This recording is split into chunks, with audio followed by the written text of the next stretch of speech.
हर हर गंगे हर हर महादेव। ओम नमः शिवाय। स्वागत है आप सभी श्रोताओं का आपके अपने चैनल खुशी ज्ञान सागर में। प्रिय श्रोतागण, आज सोमवार के दिन आप सुनिए सोमवार व्रत की पौराणिक कथा। तो कथा को पूरी श्रद्धा और विश्वास के साथ प्रसन्नचित मन से पूरा अवश्य सुनिएगा। प्राचीन समय की बात है, एक नगर में बहुत धनवान साहूकार रहता था। उसके घर में धन की कमी नहीं थी, परंतु वह बहुत दुखी था क्योंकि उसके कोई पुत्र नहीं था। वह इसी चिंता में दिन रात दुखी रहता था। पुत्र की कामना के लिए वह प्रत्येक सोमवार शिवजी का व्रत और पूजन किया करता था तथा सायंकाल मंदिर जाकर शिवजी के सामने दीपक जलाया करता था। उसके इस भक्ति भाव को देखकर एक समय माता पार्वती ने शिवजी महाराज से कहा, महाराज, यह साहूकार आपका अनन्य भक्त है, सदैव आपका व्रत और पूजन बड़ी श्रद्धा से करता है, आपको इसकी मनोकामना पूर्ण करनी चाहिए। शिवजी ने कहा, हे पार्वती, यह संसार कर्म क्षेत्र है।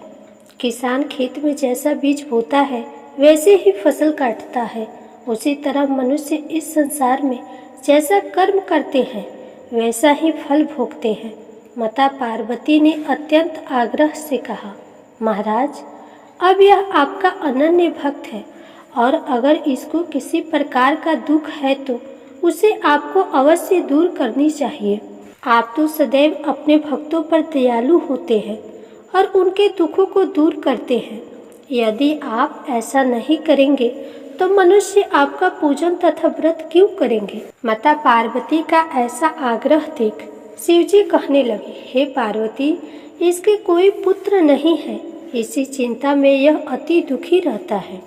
इसके भाग्य में पुत्र न होने पर भी मैं इसको पुत्र की प्राप्ति का वर देता हूँ, परंतु वह पुत्र केवल 12 वर्ष तक जीवित रहेगा। इसके पश्चात वह मृत्यु को प्राप्त हो जाएगा। इससे अधिक मैं इसके लिए नहीं कर सकता। माता पार्वती और भगवान शिव का यह वार्तालाप साहूकार सुन रहा था। इससे उसको न कुछ प्रसन्नता हुई और न ही कुछ दुख हुआ। वह पूर्व की तरह शिवजी का व्रत और पूजन करता रहा। कुछ समय बाद साहूकार की स्त्री गर्भवती हुई और 10वें महीने उसके गर्भ से अति सुंदर पुत्र उत्पन्न हुआ। साहूकार के घर में बहुत खुशी मनाई गई, परंतु साहूकार तो यह जानता था कि उसकी केवल 12 वर्ष की आयु है, इसलिए उसने अधिक प्रसन्नता प्रकट नहीं की और न ही किसी को यह भेद बताया। जब वह बालक 11 वर्ष का हो गया तो बालक की माता ने उसके पिता से उसका विवाह करने के लिए कहा। साहूकार ने कहा, अभी मैं इसका विवाह नहीं करूँगा, मैं अपने पुत्र को काशी पढ़ने के लिए भेजूँगा। साहूकार ने बालक के मामा को बुलाकर उसको बहुत सा धन देकर कहा, तुम इस बालक को काशी पढ़ने के लिए ले जाओ और रास्ते में जिस स्थान पर भी जाओ यज्ञ तथा ब्राह्मणों को भोजन कराते और दक्षिणा देते हुए जाना। दोनों मामा भांजे यज्ञ करते और ब्राह्मणों को भोजन कराते तथा दक्षिणा देते काशी की ओर चल पड़े। रास्ते में उनको एक शहर पड़ा। उस शहर के राजा की कन्या का विवाह था, परंतु जो राजकुमार विवाह कराने के लिए आया था वह एक आंख से काना था। उसके पिता राजा को इस बात की बड़ी चिंता थी कि कहीं राजकुमार को देख राजकुमारी तथा उसके माता पिता विवाह में किसी प्रकार की अड़चन पैदा न कर दे। जब उसने अति सुंदर सेठ के लड़के को देखा तो मन में विचार किया कि क्यों न द्वाराचार्य के समय इस लड़के से वर का काम चलाया जाए। ऐसा मन में विचार कर राजकुमार के पिता ने उस लड़के और उसके मामा से बात की। वे राजी हो गए। फिर उस साहूकार के लड़के को वर के कपड़े पहनाकर तथा घोड़ी पर बैठाकर कन्या के द्वार पर ले गए। सभी कार्य प्रसन्नता से पूर्ण हो गया। राजकुमार के पिता ने सोचा कि यदि विवाह कार्य भी इसी लड़के से करा लिया जाए तो क्या बुराई है। ऐसा विचार कर लड़के और उसके मामा से कहा, यदि आप फेरों और कन्यादान के काम को भी करा दे तो आपकी बड़ी कृपा होगी। मैं इसके बदले आपको बहुत सारा धन दूंगा। दोनों ने इसे सहर्ष स्वीकार कर लिया और विवाह कार्य भी बहुत अच्छी तरह से संपन्न हो गया। सेठ का पुत्र जिस समय जाने लगा तो उसने राजकुमारी के चुनरी के पल्ले पर लिख दिया, तेरा विवाह मेरे साथ हुआ, परंतु जिस राजकुमार के साथ तुमको भेजेंगे वह एक आंख से काना है। मैं काशी जी पढ़ने जा रहा हूँ। सेठ के लड़के के जाने के पश्चात राजकुमारी ने जब अपनी चुनरी पर ऐसा लिखा हुआ पाया तो उसने काने राजकुमार के साथ जाने से मना कर दिया। उसने अपने माता पिता को सारी बात बता दी और कहा कि यह मेरा पति नहीं है, मेरा विवाह इसके साथ नहीं हुआ है। जिसके साथ मेरा विवाह हुआ है वह तो काशी जी पढ़ने गया है।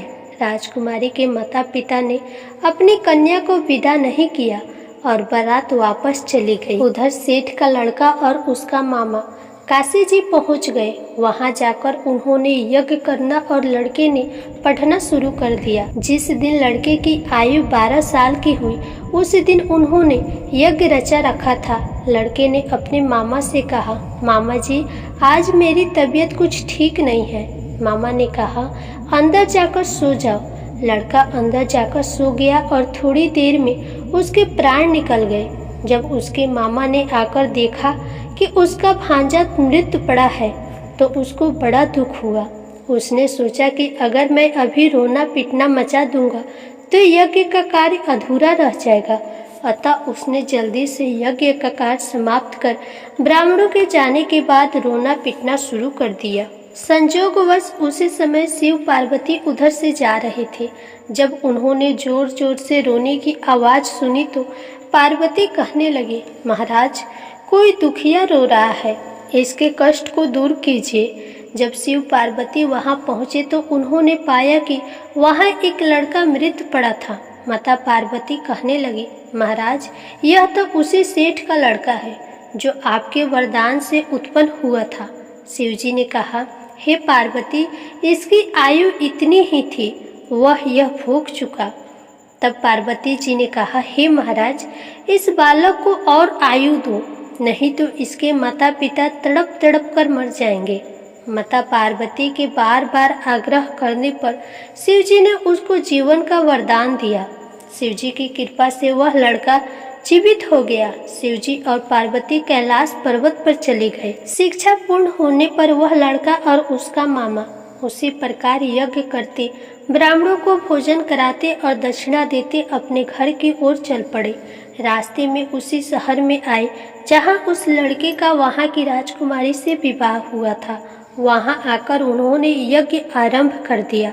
उस लड़के के ससुर वहां के राजा ने उसको पहचान लिया और महल में ले जाकर उसकी बहुत आवभगत की। बहुत से दास दासियों सहित आदर पूर्वक अपनी राजकुमारी और जमाई को विदा किया। जब वे अपने शहर के निकट आए तो मामा ने कहा कि मैं पहले तुम्हारे घर जाकर तुम्हारे माता पिता को खबर कर आता हूँ। जब उस लड़के का मामा घर पहुंचा तो लड़के के माता पिता घर की छत पर बैठे थे। उन्होंने यह प्रण रख रखा था कि यदि हमारा पुत्र सकुशल लौट आए तो हम राजी खुशी नीचे आ जाएंगे, नहीं तो छत से गिरकर अपने प्राण दे देंगे।